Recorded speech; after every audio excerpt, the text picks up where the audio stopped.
아멘. 귀한 찬양 하나님께 영광이 되고 우리가 큰 은혜가 된 줄 믿습니다. 엘리야의 하나님이 나의 하나님이요 우리 모두의 하나님인 줄 믿습니다. 엘리야의 기도를 들으신 하나님께서 이 전에서 기도하는 우리 모든 믿음의 식구들의 간구를 일일이 들으시고 응답하실 줄 믿습니다. 그러셔야죠. 하나님이 공평하신 하나님이신데 엘리야의 기도만 듣고 우리 기도 안 들으시면 안 되잖아요. 그 가사 가운데 불로 임하셔서 몸과 마음을 불사르소서, 그 가사가 마음에 자꾸 와닿는데요. 여러분도 한번 그 가사를 잘 한번 마음에 새기고 한번 묵상을 한번 해보시기 바랍니다. 불로 우리의 몸과 마음을 불사르소서. 여러분, 모든 생명에는 항상 계속적인 개혁이 필요합니다. 사실 여기 아름다운 꽃도 살아있거든요. 사실 우리가 잘 못 느끼지만 생명은 변화하고 있어요. 물론 이제 이런 꽃들은 이렇게 폈다가 이제 지는 쪽으로 변화를 하겠죠. 생명의 변화는 두 가지로 나타나는데요. 첫 번째 변화는 안 좋은 쪽으로, 죽음으로 변화해서 계속 부패하고 썩어져서 죽어가는 변화가 있습니다. 반면에 다른 변화는, 다른 개혁은 계속 성장하고 또 새로워지고 그런 생명의료의 변화가 있습니다. 두 번째 거를 가리켜서 개혁이라고 얘기를 하는 겁니다. 죽어져가고 부패하고 썩는 변화를 개혁을 하지 않죠. 그 반대의 경우를 개혁이라고 얘기를 하는 것입니다. 여러분, 가끔 바닷가에 가보면 모래사장에 조개 껍질이 많이 있는데 그 중에 가끔 보면 개 껍질, 그 불그스름한 게딱지가 있어요. 그래서 저기 갠가 싶어가지고 딱 뒤집어 보면 껍질만 있어요. 껍질만 있어요. 여러분, 개는요, 껍질 속에 있는 생명이 자라면 그 묵은 딱지를 벗어버리고 새 것을 또 입습니다.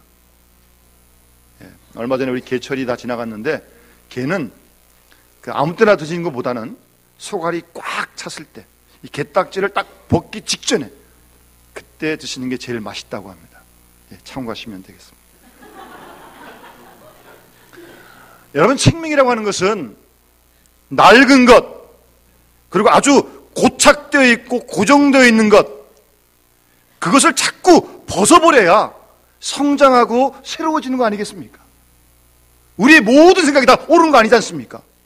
옳은 생각은 간직하고, 내 생각 중에 혹 잘못된 생각이 있다면 내어놓고 다른 생각을 받아들이는 가운데 우리가 계속적으로 성장하고 발전하는 거 아니겠습니까?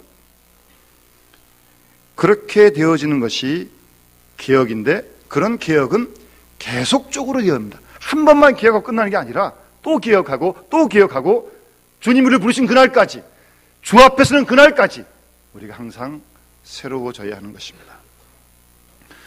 여러분, 그리고 모든 일에는 목적이 있지 않습니까? 그 목적을 이루기 위해서 우리가 수단과 방법을 다 동원하는데요.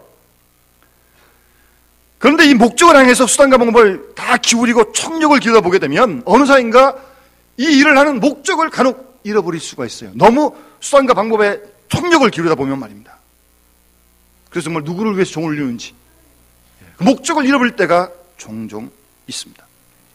자칫 잘못하면 그 목적으로부터 멀리 이탈하는 그런 경우도 생깁니다. 수단과 방법이 목적을 배신한 것입니다. 그래서 항상 처음 목적이 무엇인가, 내가 왜 일을 하고 있는가, 그 목적을 항상 새롭게 물어야 우리가 개혁을 할 수 있는 것입니다. 우리 교회를 들면, 우리 교회가 지금 창립 60주년을 맞았는데 하나님께서 어떠한 목적으로 60년 전에 이 교회를 여기에 세우셨는지 우리는 항상 물어야 합니다. 그리고 우리는 언제나 어떤 대상을 가지고 있습니다. 생각하는 대상이 있고 일하는 대상이 있고 어떤 우리가 만나는 자꾸 그 모든 문제, 그런 모든 어떤 그런 대상과 함께 우리가 씨름을 합니다. 그래서 그 대상의 필요에 끌려 나가다 보면 어느 사이에 자신의 주체성을 상실하게 되는 경우가 종종 있습니다. 뭐 다 그런 건 아니지만 또 우리 교회 교사 출신이 계시기 때문에 조심스럽습니다만 가끔 이 교사 선생님들을 이렇게 보면 학생들을 가르치는 게 항상 하시는 일이잖아요. 그러니까 그러다 보니까 계속 가르치다 보니까 본인은 언제나 가르치기만 하는 사람이다. 그런 생각을 하게 되면서 가르치는 것과 자기와는 아무런 상관이 없는 경우가 종종 생깁니다. 그래서 학생들에게 이래라 저래라 다 이렇게 말씀하시지만 때로 자신은 엉뚱하게 살고 있는 경우가 있습니다. 쉽게 말씀드리면 가르치는 하나의 기계로 전락되어 버리는 경우가 있다는 말입니다. 사도 바울도 고린도서 9장에 보게 되면 내가 남에게 복음을 전파한 후에 내가 버림을 받을까봐 내가 내 몸을 쳐가지고 복종한다는 말 하잖아요. 사도 바울처럼 그 위대한 사도도 그렇게 복음을 부지런히 전했는데 그런 사도 바울 자신이 오히려 버림을 받을까봐 두렵고 그 일을 위해서 자기가 자기 몸을 쳐서 복종시킨다는 말이 하지 않습니까? 그런 경우에 빠지지 않기 위해서 그러는 것이죠. 여러분, 항상 변화의 주체인 자신에 대한 관심을 소홀히 해서는 안 됩니다. 항상 자기를 돌볼 수 있어야 새로워질 수 있고 개혁될 수 있는 것입니다. 그리고 변화하는 모든 문화 속에 보면 그 본래적인 의미를 잃어버리기가 참 쉽습니다. 그 의미를 되찾아야 합니다. 변화무쌍한 이 변화 속에서도 변하지 않는 것이 분명히 있고 또 변해서는 안 되는 것이 확실히 있지 않습니까? 그래서 변하지 않아야 할 것을 그대로 지키기 위해서 일부러 변화를 일으키는 것이 개혁입니다. 그래서 고정되고 경직되는 것, 이거 참 상당히 어렵죠. 이 변화가 없어요. 굳어가지고. 그런 것을 막고 늘 새로운 의미를 찾아야만 우리가 우리의 신앙도 인격도 교회도 이 사회도 개혁될 수 있습니다. 그러면 이러한 개혁이 어떻게 이루어지는 것입니까? 첫 번째는요, 모든 개혁의 출발은 자신의 내적인 변화로부터 시작되는 것입니다. 자신, 그 주체, 자기의 변화가 가장 먼저인 것입니다. 따라서 밖을 고쳐가지고 안을 고칠 생각은 해서는 안 됩니다. 때로 이 부부관계도 마찬가지입니다. 아내와 남편 서로 상대에게 요구하는 게 많이 있습니다. 당신이 이렇게 변해야 돼. 당신이 이렇게 변해야 돼. 결혼한 지 수십 년 됐는데 그렇게 많이 변할 걸 요구했지만 아직 잘 고쳐지지 않지 않습니까? 여러분, 상대방이 변해주기를 일단 중지하시고 내 편에서 나 자신이 변화되면 상대방도 서서히 변화될 줄로 믿습니다. 내가 변해야 돼요. 내가.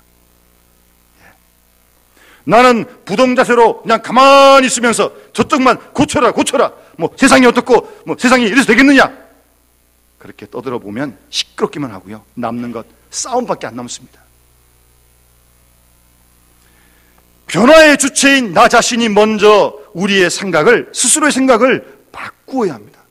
우리의 관심을 나 자신과 내 영혼의 문제로 돌릴 때만 진정한 의미에서의 개혁이 있어지는 것입니다. 두 번째는 본래성으로 돌아가야 합니다. 원래의 정신으로 돌아가는 것이, 원래 본래적인 진리로 돌아가는 그런 부단한 노력이 있어야 새로워지고 기억되어질 수 있습니다. 가끔 부부간의 문제 때문에 여러 가지 어려운 경우를 만나기도 합니다만, 그래서 만날 때 대화하고 상담하면서 두 분이 처음 결혼할 때 마음이 어떤 마음이었느냐, 그런 질문을 합니다. 최소한 처음 만나서 결혼할 때 마음은 그런 마음, 지금 그런 마음은 아닐 거 아니겠어요? 처음 결혼할 때 마음으로 돌아가 보자는 것입니다. 여러분, 종교개혁도 마찬가지입니다. 종교개혁이라고 해서 어떤 새로운 일을 꿈꾸고 그런 거 아니에요. 원점으로 돌아가자는 겁니다. 믿음의 주요 온전케 하시는 예수 그리스도로 돌아가고 초대교회로 돌아가자는 겁니다. 그것이 개혁이에요. 원래성으로 돌아가야 됩니다. 또 하나 우리가 개혁하기 위해서는 순수해져야 합니다. 나도 모르는 사이에 순수함을 잃어버렸어요. 복잡한 것, 거추장스러운 것, 버릴 것들 다 벗어버리고 가뿐하게 단순하며 순수해야 합니다. 여기 보니까 대부분 50 넘으신 분들이 많으신데, 여러분 50 넘으신 분들 우리의 생각을 단순화하는 작업을 계속해야 됩니다. 버려야 할 거 다 버리시고 우리의 생각을 단순화해서 우리의 관심의 초점은 이후에 하나님 앞에 내가 어떤 모습으로 설까, 그 준비를 하셔야 됩니다. 예? 그 준비를 하셔야 돼요. 주님 앞에 어떤 모습으로 내가 설 것인가. 이대로 쓰기 너무 부끄럽지 않아요?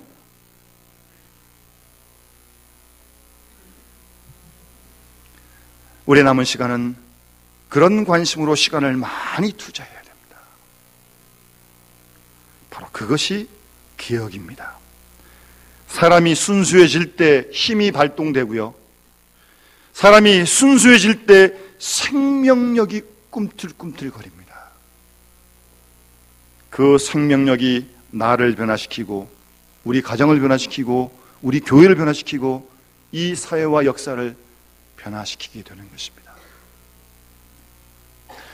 여러분, 종교개혁자 마틴 루터는요, 처음부터 이 세상에 관심을 많이 가진 게 아닙니다. 그리고 루터의 궁극적인 관심은 그 당시 중세교회의 체제나 교리 문제에 있었던 것도 아닙니다.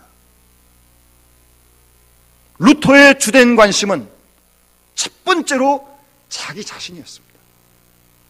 자기 자신이었어요. 그게 루터의 첫 번째 관심이었습니다. 나 자신이 문제입니다. 여러분, 이 세상이 문제가 아니라 나 자신이 문제라는 말씀입니다. 그런데 우리가 나의 일은 등한히 하면서 남에게만 이래라 저래라 명령을 하니까 이 세상이 이렇게 시끄럽고 복잡한 겁니다. 우선 조용하게 내가 해야 할 일부터 충실히 해야 합니다. 현대인에게는 불평은 있지만 고민이 없습니다. 뭐 고민 그려봐야 어떻게 하면 돈 많이 벌까, 주식이 오를까 내릴까, 그런 고민 정도 갖고 있는 거겠죠. 심지어 공부를 많이 한 사람들도 남들이 뭐라고 하나는 그 명예를 챙기기에 정신이 없습니다. 그런 것은 고민이 아닙니다. 걱정이에요, 걱정. 걱정이나 원망을 하면서 다 이것은 누구누구 때문이라고 이웃과 친구와 사회를 원망하고 있는 것입니다. 자신에 대한 고민이 없어요. 나에 대한 고민이 없으니까 어떤 변화도 개혁도 없는 것입니다.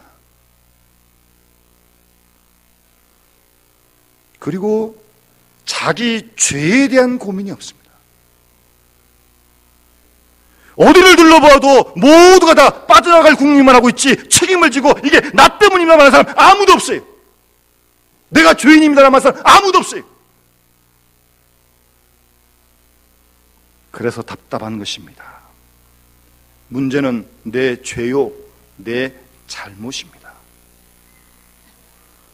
루터는 자신의 죄 때문에 참 많이 고민했습니다. 루터는 남자들만 모여 공동생활하는 베네딕토 수도원에서 살았습니다. 수도원에서 무슨 죄를 그렇게 많이 짓겠습니까? 그 남자들만 모여 있는데 무슨 관음죄를 짓겠습니까? 도둑질을 하겠습니까? 그런데도 루터는 죄에 대한 고민을 무척이나 많이 했습니다. 그래서 기도도 하고 금식도 하고 많은 고행을 하기도 하고 때로는 원장 신부님을 찾아가서 고해 성사를 열심히 했습니다. 원장님, 내가 나쁜 마음을 먹었습니다. 질투를 했습니다. 의심을 했습니다. 하루에도 20번 이상 원장 신부님 찾아가서 고해 성사를 하니까 이 원장님이 나중에는 귀찮아서 루터야 다 모아가지고 한 번만 와라 그랬다고 그럽니다. 그만큼 자신의 죄 문제 때문에 고민을 하면서 찾아가서 고해 성사를 하는 겁니다. 여러분, 이러한 자신의 죄에 대한 고민 반드시 있어야 합니다. 그런 고민이 없기 때문에 평안하지 못하고, 그런 고민이 없기 때문에 개혁이 이루어지지 않는 것입니다. 원래 여러분, 루터는 법과대학을 나왔습니다. 법조인을 꿈꾸면서 졸업반을 이뤘는데, 그의 친구 알렉시스와 함께 에르푸르트 길을 걸어가다가 옆에 있는 친구가 벼락을 맞아서 불타 죽고 말았습니다. 얼마나 놀랐겠습니까? 같이 가다 옆에 있는 친구가 벼락 맞아 불타 죽으니까 말입니다. 그래서 루터는 벌벌 떨면서 손을 모으고 하나님께, 하나님 날 좀 살려주십시오. 그럼 내가 수도사가 되겠습니다. 라고 그렇게 하나님께 경황 중에 부르짖었습니다.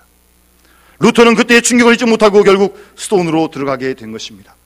처음에는 어거스틴파 수도원에 들어갔다가 이후에 베네딕트 수도원 쪽으로 옮겨서 영육간의 고생을 참 많이 했습니다. 한때는 중병까지 걸렸고요. 아픔이나 죽음이 문제가 아니라, 중병은 걸렸지만 아픔이나 죽음이 문제가 아니라, 그때도 루터는 자기 죄 때문에 고민을 했습니다. 결국 내가 하나님 앞에서 어떻게 살 것인가? 하나님 앞에서 어떻게 살 것인가? 그것이 루터의 가장 큰 관심이었던 것입니다. 그런데 우리들은 어떻습니까? 정말 고민해야 할 것은 고민하지 않고 고민하지 않아야 될 그런 문제로 얼마나 많은 시간들을 보내고 있는지 모릅니다. 루터는 자기 몸이 죽어가는 상태에서도 죽음에는 관심이 없고 오직 죄에만 관심을 집중했습니다. 하나님께서는 루터를 긍휼히 여기셔서 그 병을 치료해 주셨습니다. 그 후에 루터는 로마로 여행하게 되었는데 그 유명한 성계단 교회를 방문하게 되었습니다. 그 교회는 콘스탄틴 황제가 그 어머니의 부탁을 들어서 예수님께서 십자가에 못 박히실 때 끌려 올라갔던 28계단을 뜯어다가 로마에 옮겨놓고 그 교회를 지은 것입니다. 그 계단은 교회 한가운데 위치해 있고, 그 계단을 올라가면, 특히 무릎을 꿇고 기어서 올라가면 죄 사함 받는다는 그런 이야기에서 지금도 오늘도 성지순을 하는 분들은 그것을 방문한다고 합니다. 2000년 동안 하도 무릎을 꿇고 올라가가지고 계단이다 푹 파일 만큼, 그렇지 않겠습니까? 2000년 동안 무릎으로 이렇게 올라갔으니까. 루터도 500년 전에 무릎을 꿇고 계단을 오르면서 계단마다 입을 맞추고 종일 고행을 했습니다. 그래도 루터의 마음과는 평화가 없어요. 그렇게 괴로워하던 중에 마침내 루터는 강한 하나님의 음성을 듣습니다. 의인은 믿음으로 말미암아 살리라. 이 계단은 구원을 얻는 사다리가 될 수 없다는 그런 생각이 들자 루터는 계단에서 벌떡 일어섰습니다. 바로 그것이 종교 개혁을 하는 시발점이, 출발점이 되는 것입니다. 오직 믿음으로 오히려 땀을 얻고 오직 믿음으로만 구원을 얻는다는데 큰 눈을 뜨게 되었던 것입니다. 여기서 루터는 진정한 평안과 진정한 위로와 진정한 생명적인 개혁을 경험하게 되는 것입니다. 그리고 루터는 바르트부르크 성에서 성경 공부를 많이 연구를 하고 있었는데, 성경 읽다 보니까 그 당시 중세교회의 많은 문제점을 발견하게 된 것입니다. 그래서 그 당시 교회, 중세교회 성경에서 벗어난 그런 점들을 다 지적을 해가지고 95개의 질문사항을 위텐버그 성당벽에다가 붙였습니다. 그리고 그것이 성경적인지 아닌지 함께 연구하고 토론하여 새롭게 되기를 제의했던 것입니다. 그 당시 중세교회가 루터의 제의를 받아들이고 함께 생각을 모았으면 얼마나 좋았겠습니까? 그런데 중세교회는 수용하기는커녕 루터를 정죄하고 말았습니다. 그래서 루터는 파면을 당했고 부득이 본래 원했던 바는 아니지만 종교개혁을 감행하게 된 것입니다.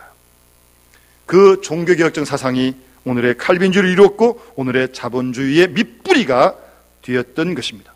그러니 그 개혁은 단순히 교회의 개혁일 뿐만 아니라 사회를 개혁하는 그런 부분까지 나아가게 된 것입니다. 그런 첫 출발은 자신의 죄에 대한 고민이었다는 것, 우리가 기억해야 합니다. 두 번째 루터는 의의 문제로 고민을 했습니다. 의의 문제. 하나님과 나와의 바른 관계를 세우기 위해서 루터는 열심히 하나님 말씀 계속 읽었습니다. 읽다 보니까 성경에는 하나님의 율법과 은혜가 있고 하나님의 진노와 긍휼하심이 있는 걸 발견하게 됩니다. 하나님의 심판이 있고 우리 인간을 향하신 하나님의 구원이 성경에 있는 것을 발견하게 됩니다. 이 하나님의 심판과 하나님의 구원 사이에 긴장관계에서 고민을 하다가 마침내 발견한 진리가, 그 위대한 의인은 믿음으로 말미암아 살리라고 하는 이신득의의 신앙을 발견하게 되었던 것입니다. 우리 인간 자신의 의로서는 도무지 어느 누구도 하나님 앞에 감히 설 수 없습니다. 죄인된 우리가 어떻게 하나님 앞에 나올 수 있겠습니까? 오직 우리 주님의 긍휼과 오직 은혜뿐임을 루터는 깊이 깨닫게 된 것입니다. 그래서 십자가를 바라보면서 하나님의 진노와 하나님의 의의가 십자가 위에 나타난 것을 발견하게 됩니다.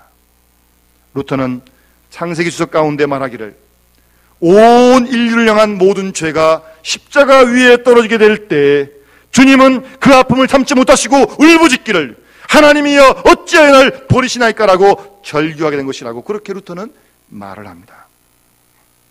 하나님의 진노, 죄인을 심판하시는 진노가 십자가에 충족되어서 하나님의 율법이 완성되고 또한 우리를 구원하시는 하나님의 사랑이 십자가에 나타났다는 것입니다. 우리는 이제 예수 그리스도를 믿는 그 믿음으로 하나님이 주시는 의롭다움을 받아들임으로 말미암아 우리는 구원을 받고 하나님의 자녀가 된 줄로 믿습니다. 그래서 루터는 유명한 말을 합니다. 진노적 사랑이라는 표현을 씁니다.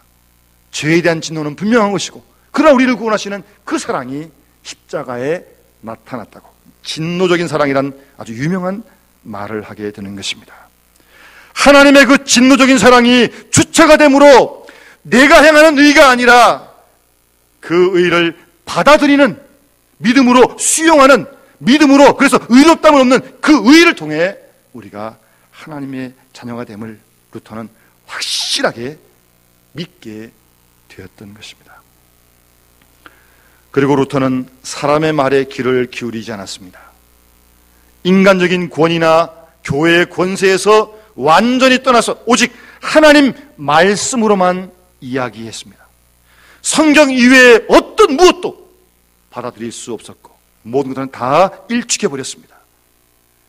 말씀을 전파하지 않고 행하는 성례는 미신이다 라고 말을 할 정도로 오직 말씀으로 라고 루터는 선명하게 가르쳤던 것입니다. 성경은 곧 하나님의 말씀이다라고 믿고 출발한 것입니다. 오직 하나님 말씀 안에서 우리는 의롭다함을 얻고 성경에 따라서 구원을 받고 성경 안에서 문제가 해결되어지는 바로 그것이 성경의 권위요 약속이라고 루터는 굳게 믿었던 것입니다. 그리고 루터는 구약에서부터 읽어내려던 중에 특별히 아브라함의 예를 찾게 되었고 그 내용을 오늘 본문에서 증거하고 있는 것입니다. 아브라함은 죄인입니다. 결코 의인이 아니었습니다. 그러나 아브라함에게는 믿음이 있었습니다. 하나님은 그 믿음을 보시고 아브라함을 의롭다고 하신 것입니다.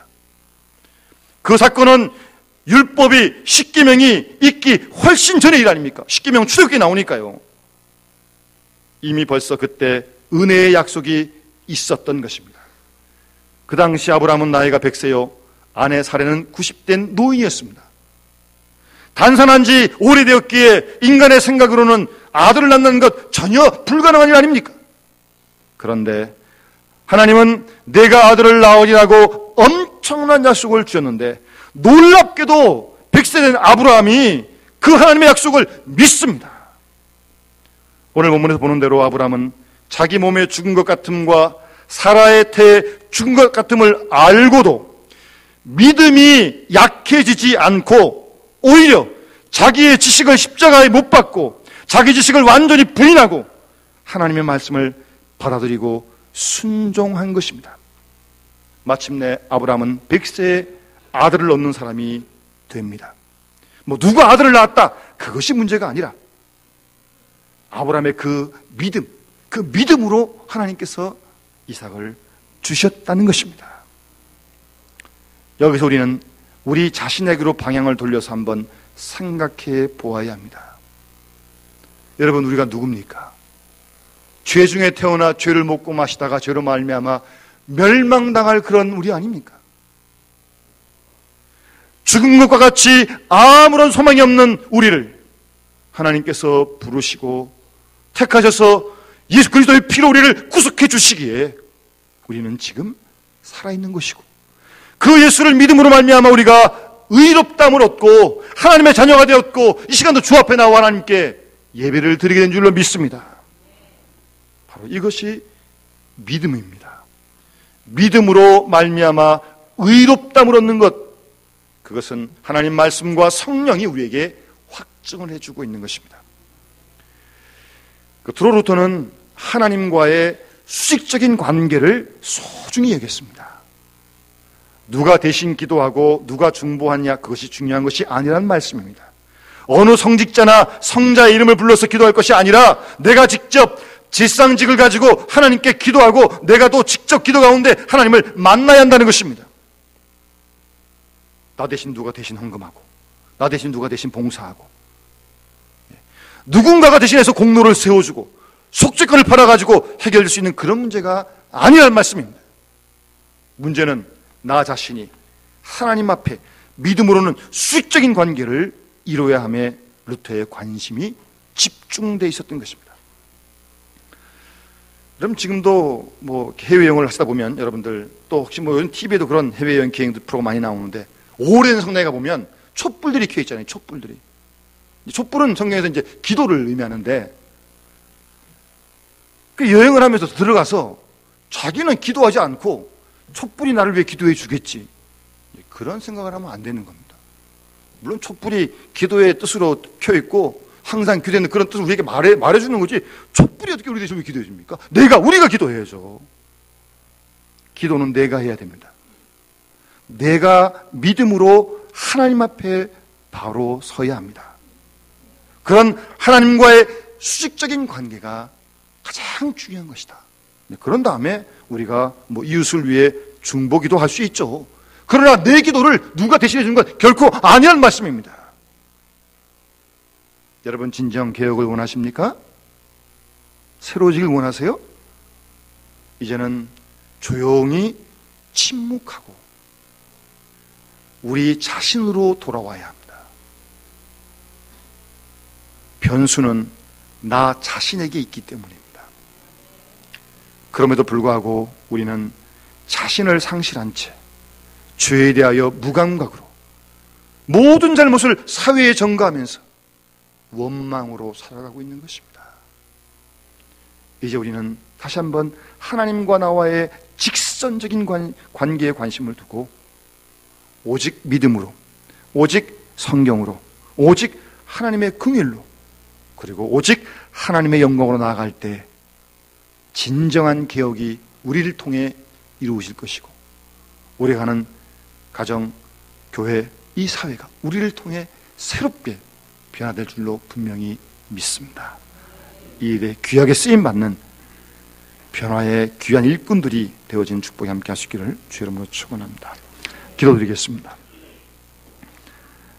사랑의 아버지 하나님, 주께서 우리의 죄를 감찰하시면 감히 누가 우리 주님 앞에 설 수 있겠습니까? 어찌 우리가 감히 하나님을 아버지라 함께 부를 수 있겠습니까? 우리 주님의 보혈의 피, 구속의 은혜가 아니면, 그 믿음으로 의롭다함을 얻지 않으면 우리가 이 은혜를 누릴 수 없을 줄 압니다. 아버지 하나님, 바쁘다는 핑계로 자신을 돌아보지 못하고 남의 눈에 티는 보면서 자신의 들보를 소리하고 보지 못했던 저희들의 어리석음을 주님 용서하여 주시옵소서. 자신은 변하지 않으면서 남들이 변하고 교회가 변하고 사회가 변화를 바랬던 저희들의 어리석음을 주님 용서하여 주시옵소서. 다시 한번 말씀으로 돌아가게 하시고 다시 한번 하나님 앞에 순속에 설 수 있도록 도와주셔서 우리 한 사람 한 사람이 주 안에서, 말씀 안에서 성령으로 새로워지게 하시고, 그런 새로워진 우리를 통해서 우리의 가정도, 교회도, 이 사회도, 이 역사도 새로워지는 놀라운 은혜를 허락하여 주시옵소서. 주 예수 그리스도 이름으로 간절히 기도드리옵나이다. 아멘.